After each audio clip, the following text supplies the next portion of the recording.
সাদা পাথর লুটপাট হয়ে যাচ্ছে।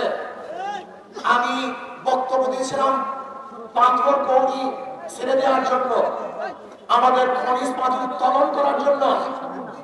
আমি লুটপাট করার জন্য বক্তৃতা করি নাই। আমি ভারত থেকে পাথর চড়া দামে আনার বিরুদ্ধে আন্দোলন করেছিলাম, যে আমাদের দেশে পাথর উত্তোলন না করে ভারত থেকে পচা পাথর চড়া দামে আনে, এর বিরুদ্ধে বক্তৃতা দিয়েছিলাম। কিন্তু আমাকে আজকে তারা বলতেছে আমার বক্তৃতার কারণেই নাকি তারা পাথর চুরি করেছে। বিহারপুরের অবস্থা কোথায়? আমি মনে করি পরিবেশ উপদেষ্টা ব্যর্থ হয়েছে। তিনি ব্যর্থ হয়েছেন।